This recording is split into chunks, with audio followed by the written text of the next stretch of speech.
Mycelium, the root system of fungi, achieve the greatest mass of any individual organism on this planet. Mushroom build soil, recycle waste, offer protection from infectious diseases, and solution to famine in developing countries. But they could do much more. Mycorestoration is the use of fungi to repair or restore the weakened immune system of environments. It consists of 4 branches: mycofiltration, mycoforestry, mycoremediation, and mycopesticides. Mycofiltration is the use of mycelium as membrane for catching and reducing silt erosion from stream beds and pathogens from agricultural watersheds.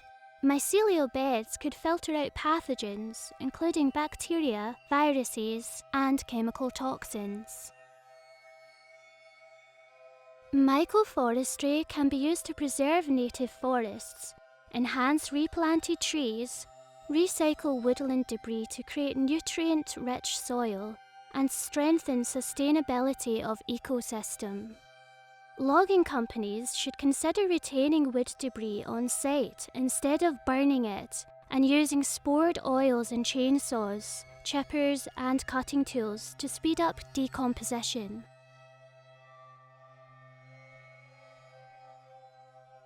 Mycoremediation is used to degrade toxins held together by hydrogen-carbon bonds and remove heavy metals by channeling them to the fruit bodies, which can be then picked and transported out of the area. Mycoremediation eliminates the expense incurred in removing thousands of tons of tainted soil to a remote toxic waste storage site.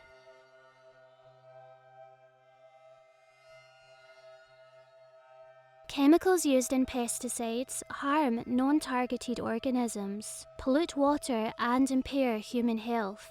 Mycopesticides could fight the unwanted pests without infecting non-targeted species. When the targeted insects encounter spores of entomopathogenic fungi, the spores attach to the insects and germinate, causing death from fungal infection.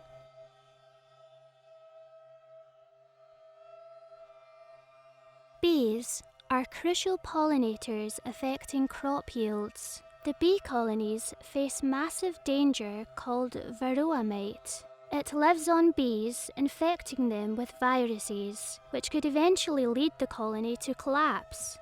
Fungal honey could help bees to boost their immune system, so colony has much higher chance of survival.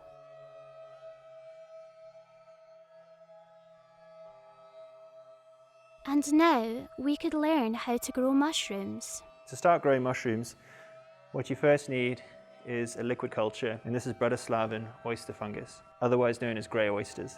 The contents of the syringe can be put into a liquid culture vial. This is sterilized water with glucose in it. I think in this case it was a bit of honey. So I just took that syringe and injected some of the contents into this jar, and then kept it at 25 degrees C in the dark for about a week.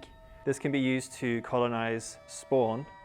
You can take grain spawn, sterilize it, which destroys all the microbial competition and allows your fungus to colonize the bag. And you can just cut open the bag, break it up, and put it in the substrate. The mushroom metabolizes the carbohydrate in the spawn and gives off CO2, and this filter patch just helps the CO2 leave the bag and for new ambient oxygen to enter the bag. Using the spawn, we can make substrate. Substrate is basically just the catch-all term for what do the mushrooms eat. You can use another carbohydrate source. In this case, you can use straw pellets. To this mixture, you can just simply add some spawn, about 5% of the total mix, and for every kilo of straw pellets, you can add 2.2 liters of water. And it makes this mixture. Essentially, you incubate this at about 25 degrees C, and about a week later, it looks like this. So it's gone all white, and that's just the mycelium colonizing and metabolizing the substrate, which is those straw pellets. Another advantage of using the straw pellets is that the pelletization process is very hot and has the side effect of pasteurizing the pellets inside, eliminating microbial competition. And this further helps the mycelium move in and colonize the substrate and start metabolizing it. This is substrate in a bag. The bag has holes in it. There's no filter patch on this bag. That's because the oyster fungus is quite resilient and is able to deal with competition. This is the intermediary stage. This is called pinning. To do pinning, you take the mushrooms out of their first stage, which is the vegetative stage.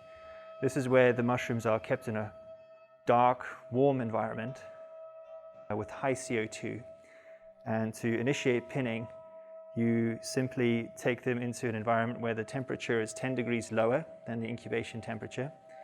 The CO2 parts per million is taken down from 2,000 parts per million down to at least 800 parts per million. And then also you expose the mycelium to light. After about 5 days, the pins look like this. So these mushrooms are about 5 to 6 days old. They get quite large, and if you're growing them commercially, you would pick them at a much earlier stage than this. They dry very easily. Mushrooms are 90% water, so when you dry them out, they're 1/10 their original weight. This is about 1 kilogram of dried mushroom. The next big thing to happen right now is sustainable food production.